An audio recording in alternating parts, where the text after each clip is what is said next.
Halo, Assalamualaikum warahmatullahi wabarakatuh. Bertemu kembali dengan saya, Retno Murti Setiorini. Kali ini kita akan belajar ekonomi materi konsumsi. Adapun ruang lingkup materinya terdiri dari A. Pengertian dan ciri-ciri konsumsi. B. Tujuan, pelaku, dan karakteristik pelaku ekonomi. C. Jenis-jenis dan contoh konsumsi. D. Faktor yang mempengaruhi konsumsi dan dampaknya. E. Hukum Engel dan pola konsumsi. F. Peran dan perilaku konsumsi. G. Pengaruh konsumsi terhadap ekonomi global. A. Pengertian dan ciri-ciri konsumsi. Pengertian konsumsi secara umum adalah kegiatan menggunakan barang dan atau jasa untuk memenuhi kebutuhan hidup manusia. Dalam ilmu ekonomi, proses mengurangi atau menghabiskan nilai guna suatu barang atau jasa, baik sekaligus maupun bertahap, guna memenuhi kebutuhan secara langsung. Contoh, makan di restoran, menggunakan listrik, membeli pakaian, berlangganan internet, dan sebagainya. Ciri-ciri konsumsi: 1. Tujuannya untuk memenuhi kebutuhan. 2. Mengurangi atau menghabiskan nilai guna barang atau jasa. 3. Dilakukan oleh konsumen akhir. 4. Menghasilkan kepuasan. 5. Terjadi pada barang atau jasa yang sudah siap pakai. 6. Dapat dilakukan sekali atau berulang. B. Tujuan konsumsi. 1. Memenuhi kebutuhan jasmani dan rohani berupa makanan, pakaian, rekreasi, ibadah. 2. Mencapai kepuasan atau utility, yaitu rasa puas karena kebutuhan terpenuhi. 3. Menunjukkan status sosial, misalnya membeli mobil mewah sebagai simbol status.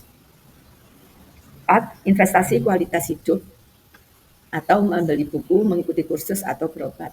Pelaku dan karakteristiknya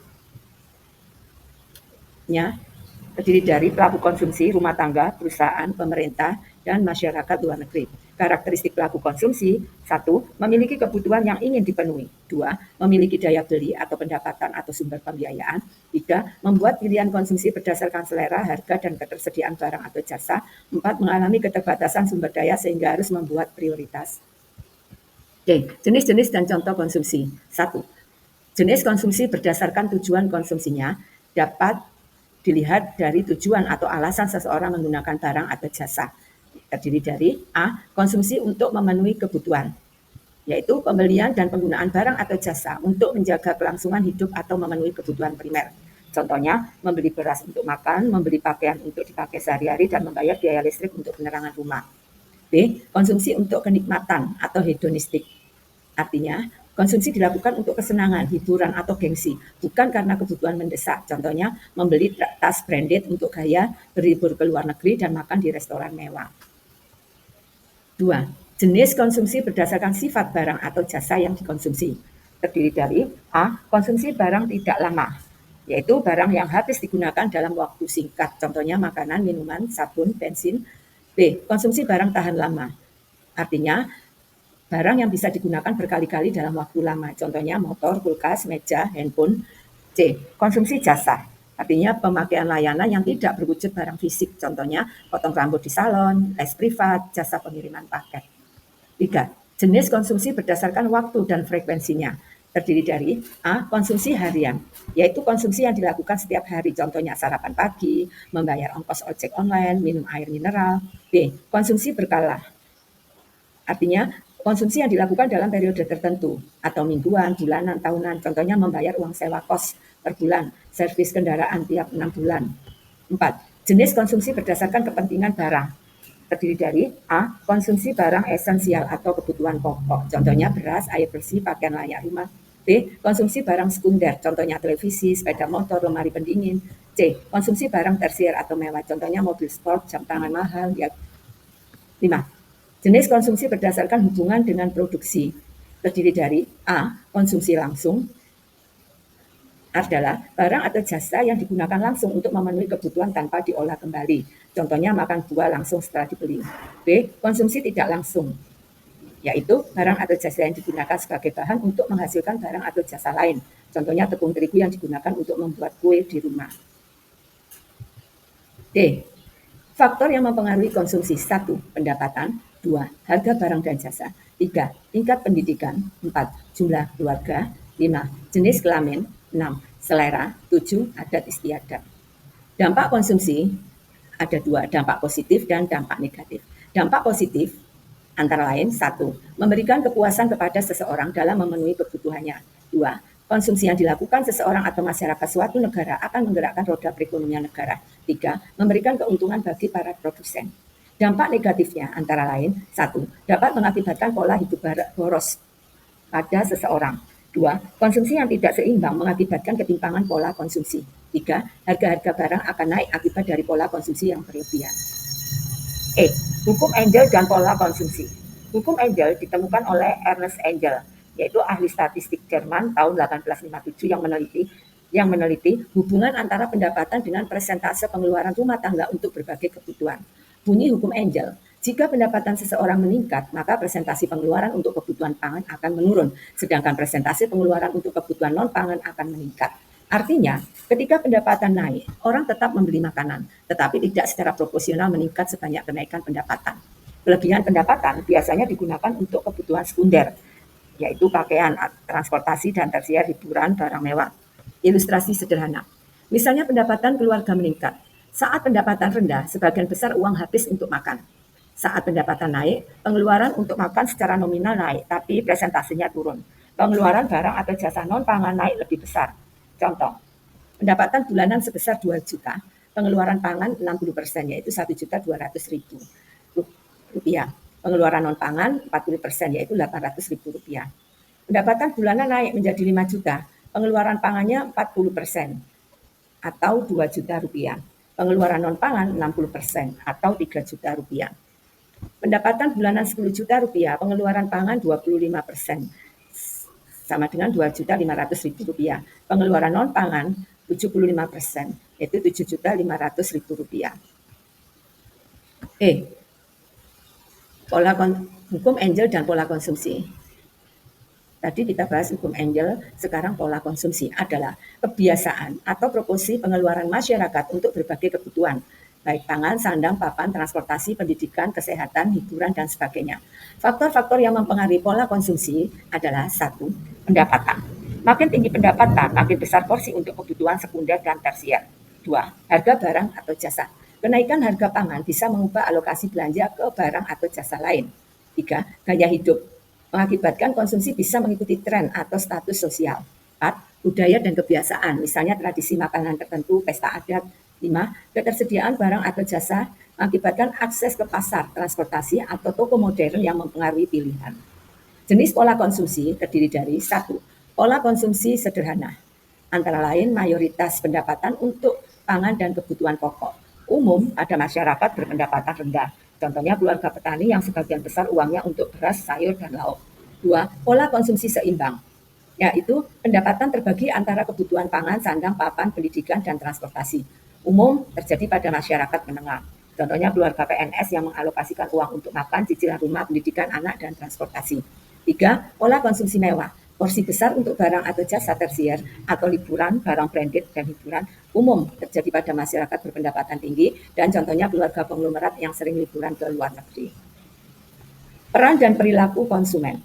Peran konsumen meliputi A. Penggerak pertumbuhan ekonomi. Permintaan barang dan jasa dari konsumen mendorong produsen untuk memproduksi lebih banyak. Contohnya, banyak orang membeli smartphone sehingga pabrik memperbanyak produksi yang mengakibatkan lapangan kerja bertambah dan pendapatan masyarakat naik. Peran konsumen yang kedua, mendorong produksi dan inovasi. Konsumsi yang tinggi memotivasi produsen berinovasi untuk memenuhi selera pasar. Contohnya tren minuman boba mendorong banyak inovasi rasa dan kemasan. C. Sumber pendapatan bagi pelaku usaha. Uang yang dibelanjakan konsumen menjadi pendapatan bagi produsen, distributor, dan penjual. Contohnya membeli roti di toko plus mengakibatkan toko mendapatkan keuntungan, pemasok tepung ikut untung. Peran konsumen yang keempat menciptakan lapangan kerja. Konsumsi tinggi meningkatkan permintaan barang atau jasa yang mengakibatkan industri berkembang sehingga menyerap tenaga kerja. Contohnya meningkatkan wisata domestik, mendorong dibukanya hotel dan restoran baru. Menentukan arah kebijakan ekonomi. Data konsumsi digunakan pemerintah untuk mengukur inflasi, membuat kebijakan harga, dan mengatur subsidi. Contoh data konsumsi beras menentukan kebijakan impor atau subsidi petani. Perilaku konsumen adalah cara atau pola seseorang dalam memilih, membeli, menggunakan, dan menghabiskan barang atau jasa. Terdiri dari A. Perilaku konsumsi rasional. B. Perilaku konsumsi irasional. C. Perilaku konsumsi etis. Perilaku konsumsi rasional mempertimbangkan manfaat ego, manfaat, harga, dan kebutuhan sebelum membeli. Ciri-cirinya: 1. Membeli barang sesuai kebutuhan. 2. Membandingkan harga dan kualitas. 3. Mengutamakan manfaat daripada gengsi. Contoh, membeli sepatu sekolah karena yang lama sudah rusak, membeli harga yang terbaik setelah membandingkan dengan beberapa toko. B. Perilaku konsumsi irasional, yaitu membeli barang tanpa mempertimbangkan kebutuhan atau manfaatnya. Ciri-cirinya: 1. Tergoda iklan atau diskon. 2. Membeli karena gengsi atau tren. 3. Tidak menghitung anggaran. Contoh, membeli pakaian branded, padahal masih banyak pakaian layak di rumah. C. Perilaku konsumsi etis, yaitu mempertimbangkan dampak sosial, lingkungan, keberlanjutan saat membeli. Contohnya, membeli produk lokal untuk mendukung UMKM, dan membeli sayur organik untuk kesehatan dan kelestarian lingkungan. Faktor yang mempengaruhi perilaku konsumen antara lain: 1. Pendapatan, mengakibatkan di mana pendapatan tinggi memperluas pilihan konsumsi. 2. Harga barang atau jasa. Harga naik biasanya mengurangi jumlah yang dibeli. 3. Gaya hidup, yaitu tren dan pergaulan mempengaruhi jenis barang yang dibeli. 4. Iklan dan media sosial mengakibatkan meningkatkan minat atau membentuk persepsi produk. 5. Kebiasaan dan budaya, misalnya konsumsi ketupat saat lebaran. 6. Harapan masa depan. Jika memprediksi harga akan naik, orang bisa membeli lebih banyak sekarang. G. Pengaruh konsumsi terhadap ekonomi global. Antara lain: A. Mendorong perdagangan internasional. Tingginya permintaan suatu barang di negara A bisa memicu negara B untuk memproduksinya dan mengekspor ke negara A. Pengaruh konsumsi yang kedua adalah memicu pertumbuhan ekonomi global, di mana konsumsi di satu negara bisa memicu pertumbuhan produksi dan lapangan kerja di negara lain. C. Menciptakan efek multiplier.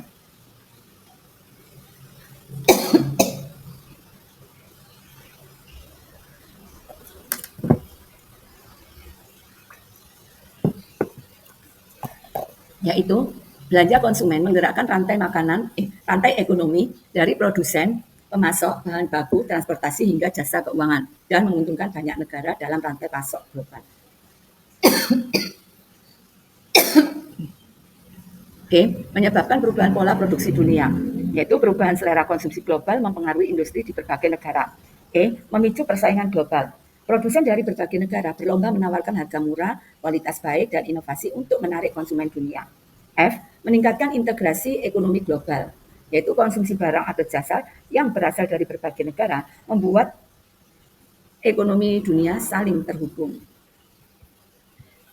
Risiko dan dampak negatif. 1. Ketergantungan pada impor. Jika konsumsi barang impor terlalu besar, neraca perdagangan negara bisa defisit. 2. Kerusakan lingkungan global. Produksi massal untuk memenuhi konsumsi global dapat meningkatkan polusi dan eksploitasi sumber daya. 3. Ketimpangan ekonomi, di mana negara produsen barang murah sering mendapat keuntungan lebih kecil dibanding negara pemilik merek. Demikianlah penjelasan materi konsumsi dari saya. Untuk lebih memahami penjelasan tersebut, silakan kita jawab uji kompetensi berikut ini.